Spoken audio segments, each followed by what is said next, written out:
From years of anxiety to warrior and mentor, Bradley Robinson created the Anxiety Project to help you end your anxiety naturally. Let's mold the new you and let's end anxiety together.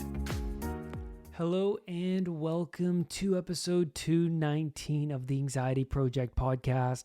I am Brad Robinson. Welcome to the recovery community where we are continuously striving towards our higher selves. Now, we live in a world full of, materialistic goods. We live in a world of comfort. We can easily avoid suffering, but suffering will always creep in. The snake always gets into the Garden of Eden, right? And so let's think about that for a minute, because today I'm talking about Buddha's story, and Buddha's story resembles and reflects the story of Adam and Eve, the Garden of Eden, and confronting the snake in that garden. And the message here is so profound that it will blow your socks off. So get ready for a really enlightening episode. And if you find this episode to be useful for you, please share it with somebody who you know to be suffering, struggling with anxiety, addiction issues, or depression, because this might open their eyes to something greater and bigger.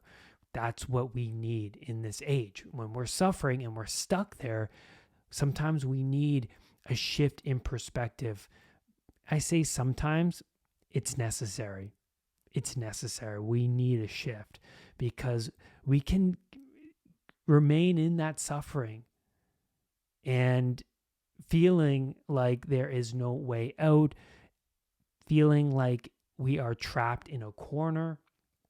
So today I'm talking about how to transcend that suffering. In the Buddha story, this is what's so interesting. Buddha's father was met by an angel, and the angel tells him that his son will grow up to be a great spiritual leader, or he'll grow up to be a worldly, profane leader. And that's interesting because the spiritual leader is somebody who comes from suffering. All of my teachers, they have come from suffering in some manner. What's interesting about Buddha's story is that Buddha's father, being this conservative man, he wants his son to grow up to be in love with existence and attached to his kingdom, his domain, right? And in order to fulfill this, he constructs a great city with walls, and he removes all indications of suffering and ugliness. So there's no aging, there's no death, there's no disease. Perfection is what Buddha's father aims for. Now that's understandable because when we have a son, we have a daughter, we have a child, and we want to protect that child because we know as the adult that this world is very painful. It's a scary place. Man, if I can shield that from my child, that would be very, very good. But at the same time, when you shield that from your child, what you're doing is you're making them way more hyper aware of any novelty that the world will produce.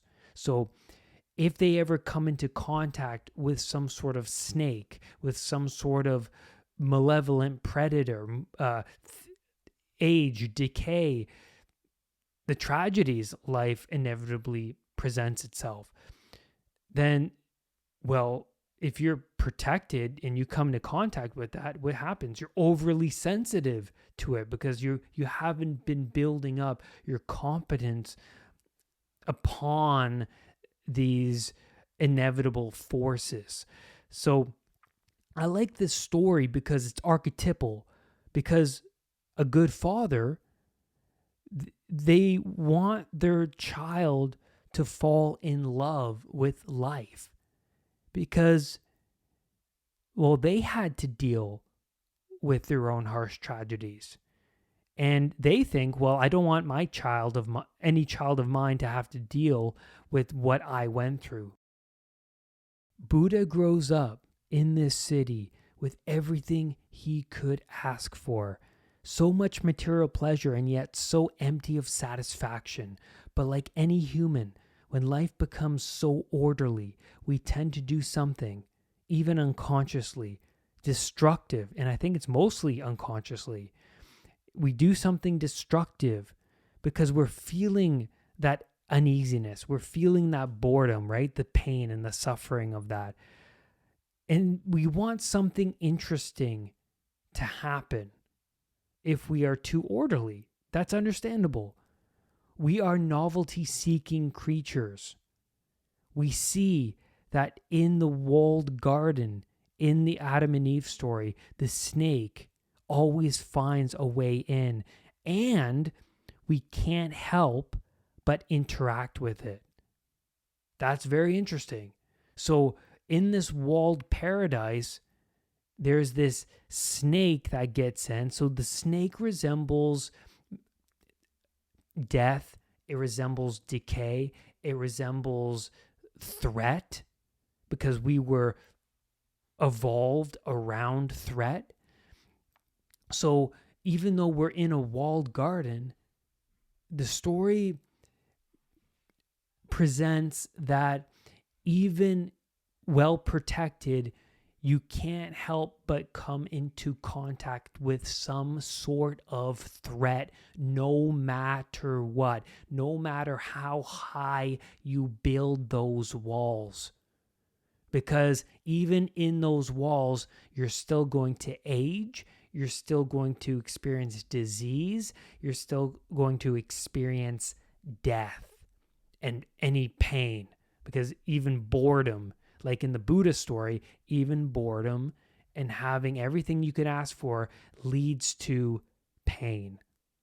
So what happens when the snake comes in the garden? Well, we can't help but approach that thing, because if we're just having fun, we're living this hedonistic, pleasurable lifestyle in this garden, we can't help but turn to the things that we haven't explored yet. So the snake resembles that. The snake resembles unpredictable thing. Well, that's entertaining. Why wouldn't we approach something that's unpredictable, that has yet to be mastered?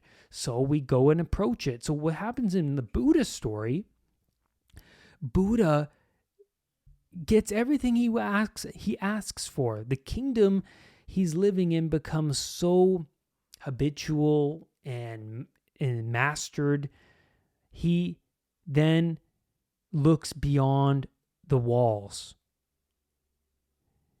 And that's very cool. But before I talk about what happens beyond the walls, I do want to mention one other thing relating to the thing that's forbidden. Because Buddha's father, he's like, well, everything outside the walls, that is forbidden. You can't go there. And we see that in these archetypal stories. The Lion King, we see Mustafa, I think that's his Simba's father. Mustafa, he says to Simba, you can't go beyond the light of the kingdom into the darkness beyond that, right? And that's like the graveyard. That's like the skeleton graveyard he eventually wanders into. Or in Harry Potter, Dumbledore's like, you can't go to the third floor. That's forbidden. Or the forbidden forest, right? But what happens in all of these stories?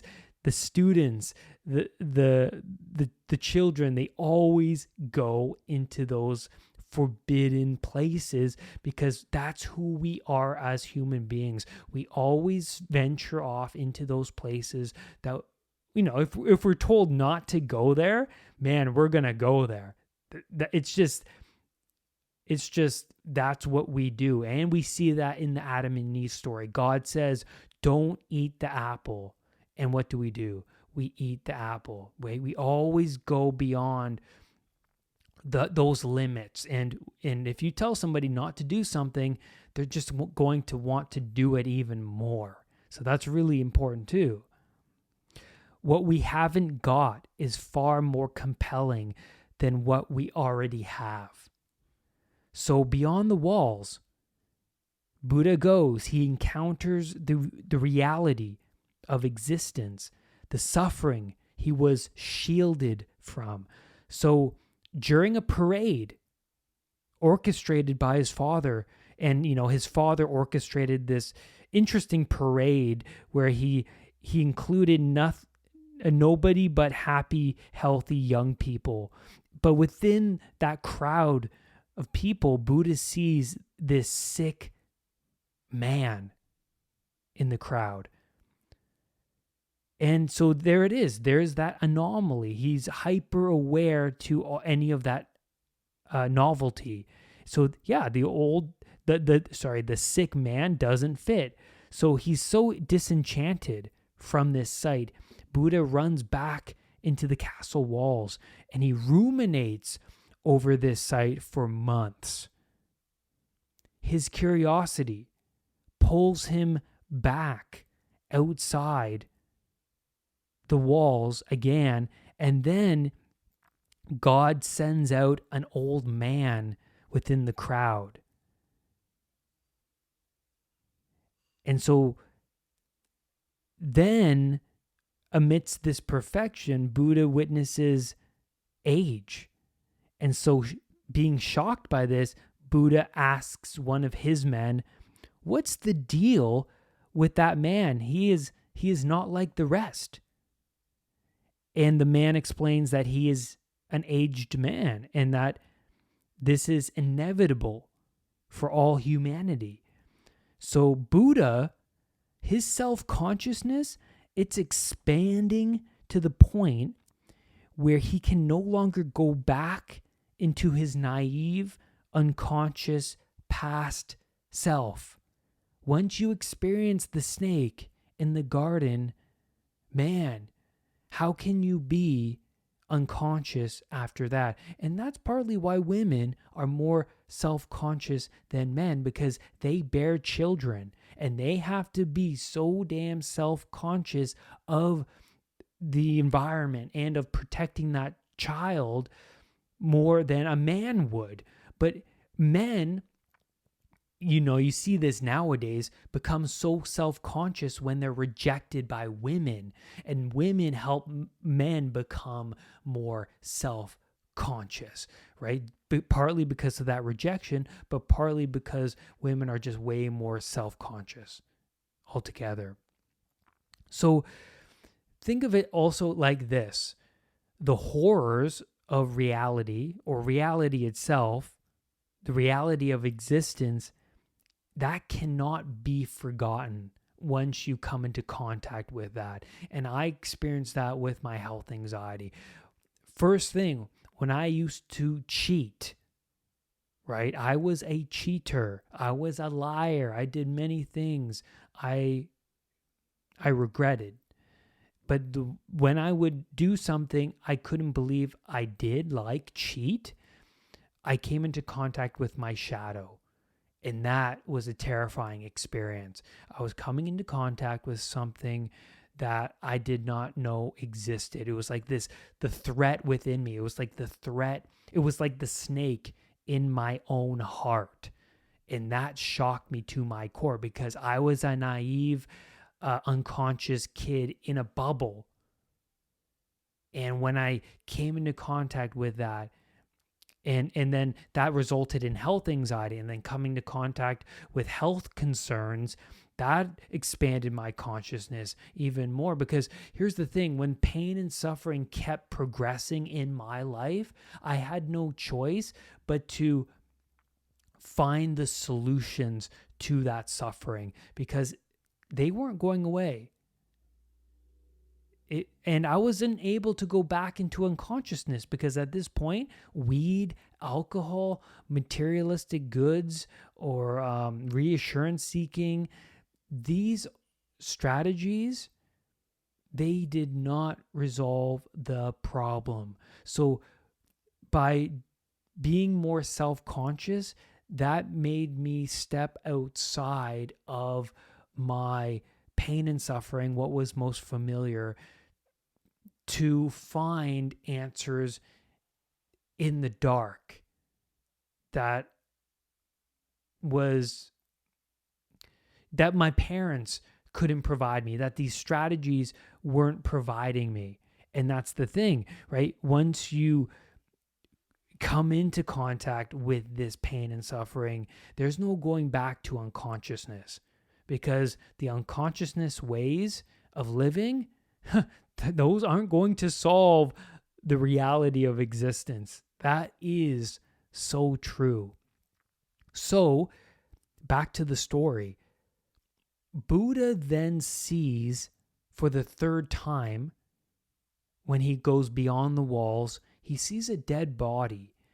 Now, this is such a shock, and he can't even return home within the walls after this encounter.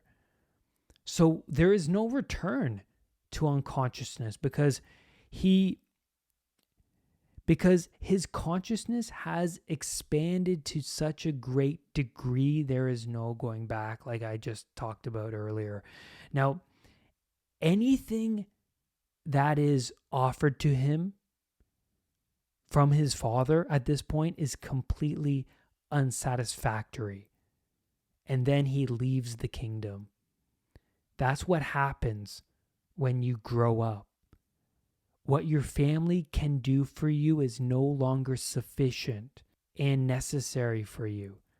Partly, it's the discovery of the fact that your parents don't know anything more than you do at this point, and that you must look elsewhere for your development. It's time to move beyond what you already know. At the beginning of this journey, outside the walls, now that Buddha is becoming more independent, he's like Pinocchio, moving further and further away from Geppetto's house, right? Moving away from his father's house. He becomes more independent the further away he gets. But it's not a linear journey for Pinocchio. He has to go through these trials and tribulations to be independent. So it's like, yeah, you're moving away from the tyranny of home life, or the bubble of home life, the safety of home life, the perfection of home life. You move away from that, well, it's not going to be a picnic. But that's what's necessary to be independent and to build on your competency. But at the beginning of Buddha's story, as he's moving out and journeying away from his father's kingdom, he meets an ascetic monk in the woods. And so this monk, he's abstaining from material pleasures. And that's interesting to Buddha. The contrast of this man's life to Buddha's previous life was so compelling to him, right? The monk looked content. He looked at peace. And so Buddha saw a different way of being in the world. And we all need that. That's why I recommend to you guys to listen to podcasts, many different podcasts, read many different books, because people are so interesting. And when you learn about people's tragedies and how they got through those tragedies and overcame that pain and suffering, that will be a very useful tool for you in your own very underdeveloped tool belt, right? That's where you progress. You have to be a student and learn from the people that have already transcended that suffering in some manner. So the monk looked content. He looked at peace. And so Buddha asks himself, so could this avoidance of materialism be the answer in part to deal with, well, this chaotic existence? And so he continued to talk with this monk. And he walks from village to village talking with many different monks. And yet dissatisfaction for him, it still crept into his heart. So after a meditation practice under a tree, Buddha realized life is suffering. The root being our attachment to desire and expectation. Letting go of our attachments can alleviate suffering. Trying hard to hold on to an outcome will only increase your suffering. When one lets go of outcome, then one becomes free. But you must confront discomfort in order to let it go. Avoiding it will only keep you in suffering, because if you work hard at avoiding the realities of existence, then you continue to hold on to a certain outcome and peace will not be attained. I once heard Eckhart Tolle talk about this, and it blew me away, and it makes so much sense. One is more likely going to find enlightenment in a jail cell rather than on a private jet. But also, living in that bubble, like in the Buddha story, one is going to find enlightenment even within that bubble because of the boredom, because we are very curious creatures. When things get too orderly, we tend to look elsewhere into the unknown, or we unconsciously destroy things around us just so that something interesting can happen. And why I love this story is because suffering is inevitable. But when we can transcend suffering, we can reach our higher selves. And that's where I'm going to leave you today on this podcast episode. Thank you, everybody, for being here in this recovery community. If you haven't already, I would greatly appreciate a rating and review on Spotify. It'll help get the podcast out there to many other people who are struggling with anxiety and that pain and that suffering. I really appreciate you guys being here, and I am looking forward to another year of this podcast. And check out the YouTube channel as well, because I post so much great, useful content on that channel. I post meditations there, I post weekly videos there, and I also post the podcast there as well. So please go check it out. Thank you, everybody. And remember to rise above anxiety. I will see you on the next episode. Bye for now. Brad's powerful anxiety recovery program is now available at unpluganxiety.com. The Anxiety Project program is downloadable and puts the power of anxiety recovery in your own hands. Visit unpluganxiety.com for more details. Recovery starts now.